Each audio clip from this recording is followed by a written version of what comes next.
दोस्तों, मंदिर में एक लोटा जल रखा जाता है, उसका क्या करें। मंदिर का लोटा कैसा हो, पीतल का हो, तांबे का हो, और मंदिर में जो एक लोटा जल रखा होता है उस जल का हम क्या करें। कुछ लोग करते हैं गलती और बाद में पछताते हैं। ऐसी गलती आप कभी मत करना, नहीं तो कंगाल हो जाओगे, बर्बाद हो जाओगे। मंदिर में एक लोटा जल ऐसे कभी मत रखना। साथी जानिए, दीपक घर में कौन से पदार्थ का रखना चाहिए।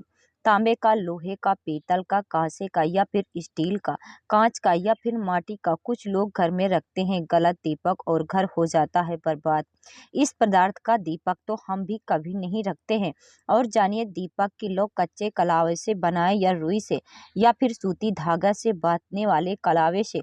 कुछ लोग करते हैं भयंकर गलती, लग जाता है पितृदोष, शनि दोष, काल सर्प दोष, मंगल दोष, भयंकर से भयंकर गरीबी का दोष भी लग जाता है। दोस्तों, कुछ लोग यहाँ पर ऐसे भी होंगे जो इस वीडियो को बीच में छोड़ देंगे। अगर इस वीडियो को आपको छोड़ना है तो अभी छोड़ देना, परंतु लक्ष्मी जी माता का अपमान मत करना वीडियो को अधूरा छोड़कर। इसलिए आपको घर के मुख्य द्वार पर जल कैसे छिड़कना है, इस कार्यविधि को पूरा देखें। आधा अधूरा देखने से समझ लेना आप भगवान का अपमान कर रहे हैं। दोस्तों, बहुत समय से आप लोगों के प्रश्न आ रहे हैं कि मुख्य द्वार पर जल का छिड़कने का सही समय क्या होता है और सही विधि क्या होता है।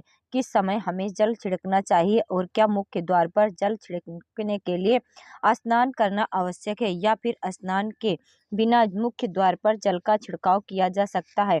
झाड़ू लगाते समय पहले झाड़ू लगाने के बाद जल का छिड़काव करना चाहिए। और एक और प्रश्न आया है कि क्या पीरियड में हम अपने घर के मुख्य द्वार पर जल का छिड़काव कर सकते हैं या मुख्य द्वार पर दीपदान कर सकते हैं।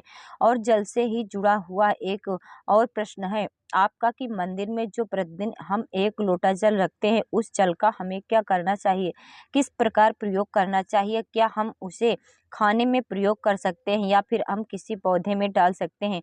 उस जल का उपयोग किस प्रकार से होना चाहिए। और कुछ लोग का कहना यह है कि जब हम मुख्य द्वार पर जल छिड़कते हैं तो घर के अंदर की तरफ से जल छिड़के या घर के बाहर की तरफ से जल का छिड़काव करें। इसके बारे में कई लोगों में शंका में है कि आज यह शंका भी दूर हो जाएगी। और मुख्य द्वार पर जल छिड़कने से संबंधित आपका अगला प्रश्न है कि कई ऐसे लोग हैं जो कि फ्लैट में रहते हैं, कुछ ऐसे लोग हैं जो कि किराए के मकान में रहते हैं, एक ही कमरे में रहते हैं, तो उन्हें अपने घर पर मुख्य द्वार पर दीपदान किस प्रकार से करना चाहिए, जल कहाँ छिड़कना चाहिए। मतलब वह इस जगह को मुख्य द्वार मानकर वहां पर मुख्य द्वार से जुड़े हुए उपाय करें। तो आज की वीडियो पूरी तरह से आपके प्रश्नों पर आधारित है। मुख्य द्वार पर जल छिड़कने का सही समय क्या होता है और सही विधि क्या होता है। तो देखिए, अगर आप मुख्य द्वार पर जल छिड़कते हैं तो आपको ध्यान रखना है कि जल आप रात को सोने से पहले एक पात्र में, कोई भी आप एक पात्र ले सकते हैं। जैसे कि आप एक तांबे का भी पात्र ले सकते हैं। तांबे का न हो तो आप पीतल का ले सकते हैं, स्टील का ले सकते हैं, चांदी का ले सकते हैं, जो भी पात्र आपके पास उपलब्ध हो। एक लोटे में थोड़ा सा गंगा जल डाल दीजिए और उसके ऊपर शुद्ध जल भर दीजिए। और हो गंगा जल ना हो तो परेशान होने की आवश्यकता नहीं है, सिर्फ शुद्ध जल से भी आप पात्र को भर सकते हैं। और उस जल से भरे पात्र को अपने घर की रसोई में रख दीजिए। अब जैसे ही आपका अगले दिन सुबह उठकर इस जल का छिड़काव अपने घर के मुख्य द्वार पर करेंगे। अब बहुत से भक्तों के मन में प्रश्न आए कि क्या हम स्नान से पहले या जल छिड़क सकते हैं या फिर स्नान करना आवश्यक है। देखिए, मुख्य द्वार पर जो सुबह सवेरे सबसे पहले जल छिड़का जाता है, जैसे कि जो रसोई में रखा हुआ जल होता है, यह एक तरीके से उपाय के दौर पर किया जाता है। दोस्तों, घर में किसी भी प्रकार की परेशानी हो, किसी प्रकार की दर्द दुख रहता है, गरीबी हो या फिर कलह कलेश बहुत अधिक रहता है, मतलब किसी भी प्रकार की नकारात्मक ऊर्जा से आप परेशान हैं, बहुत समय से परेशानी यो में ही घिरे हुए हैं।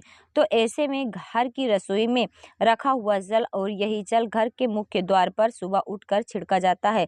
इस जल के छिड़कने से आपके घर की कोई भी परेशानी हो बहुत शीघ्र समाप्त हो जाती है। इस उपाय को करने से आपके घर में सुख समृद्धि भी आती है, कलह कलेश से भी मुक्ति मिल जाती है, बीमारी से भी मुक्ति मिलती है। मतलब देखिए, किसी भी प्रकार का मानसिक परेशानी हो, शारीरिक परेशानी हो, आर्थिक तंगी हो, या आपके घर में कोई वास्तु दोष हो, किसी भी प्रकार का ग्रह दोष हो, जैसे कि कई बार ऐसा होता है कि कई लोगों के ऊपर कई प्रकार के बुरे ग्रह दोष का प्रभाव होता है, जिसकी वजह से घर में परेशानियां हमेशा बनी रहती हैं।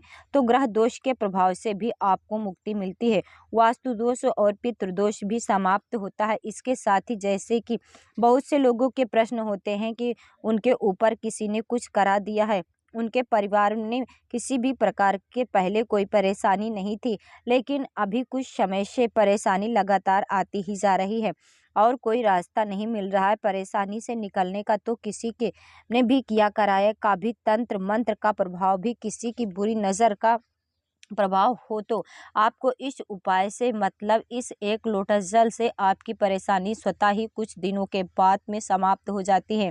तो ये घर की सभी परेशानियों से मुक्ति पाने का रामबाण और सबसे सरल और सबसे आसान उपाय होता है, जो हमारे शास्त्रों में वर्णित है। तो आप अपने घर की रसोई में एक लोटा जल रखें, रात में भर कर और प्रातः काल जल्दी उठकर उसी जल से अपने घर के मुख्य द्वार पर छिड़काव कीजिए।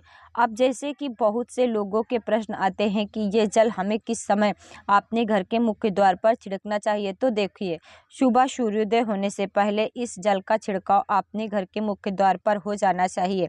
आप चाहे इसके बाद आप शुद्ध जल से मतलब किसी भी दूसरे जल से अपने घर के मुख्य द्वार को धोते हैं तो कोई समस्या नहीं, लेकिन इस जल का छिड़काव घर के मुख्य द्वार पर सूर्योदय होने से पहले हो जाना चाहिए। अब दोस्तों, जैसे आपका अगला प्रश्न है कि क्या हमें स्नान करके इस जल का छिड़काव अपने घर के मुख्य द्वार पर करना चाहिए या फिर बिना स्नान किए भी कर सकते हैं। देखिए, ये जो हम जल छिड़कते हैं मतलब यह एक उपाय होता है, तो इसे हम स्नान करने के बाद नहीं कर सकते। सुबह जल्दी उठते हैं और उठकर सबसे पहले घर की रसोई में जाएंगे और सबसे पहले उस जल को लेकर आप मुख्य द्वार पर जाएंगे। मुख्य द्वार पर खोलकर मतलब मेन गेट खोल दीजिए और उसके बाद मुख्य द्वार पर इस जल का छिड़काव कर दीजिए। और जल का छिड़काव करते समय अपने पितरों का ध्यान कीजिए, माँ लक्ष्मी का ध्यान कीजिए, क्योंकि कहा जाता है कि सुबह सुबह माँ लक्ष्मी प्रत्येक द्वार पर आती है। इसके द्वार पर आती है जिनके भी द्वार खुले होते हैं, जिनके घर में जल का छिड़काव मुख्य द्वार पर हुआ रहता है, उसके घर में प्रवेश कर जाती है। माँ लक्ष्मी का आपने मन में ध्यान कीजिए और इस तरह से प्रार्थना कीजिए कि हे माँ लक्ष्मी, आप मेरे घर में प्रवेश करें, मैं आपका स्वागत करने के लिए तैयार हूँ। और इसके बाद आपने पितरों का ध्यान कीजिए। जो हमारे घर की दहलीज होती है वहाँ पर पितरों का वास माना जाता है, तो जब आप दहलीज पर जल की छींटे देते हैं तो आपके पितर बहुत प्रसन्न हो जाते हैं और उनका आशीर्वाद भी आपको प्राप्त होता है। तो सुबह जो आप जल छिड़के इसके लिए स्नान करने की आवश्यकता नहीं है, बिना स्नान किए भी कर सकते हैं। दोस्तों, वीडियो में आगे बढ़ने से पहले आपसे निवेदन है कि कमेंट बॉक्स में जय माँ लक्ष्मी अवश्य लिखें। माँ लक्ष्मी की जो भी भक्त इस वीडियो को देख रहा हो उसके घर में सुख समृद्धि हो जाए, उसके घर में कोई भी परेशानी ना आए और पूरा परिवार सुख शांति से अपना जीवन व्यापन करे।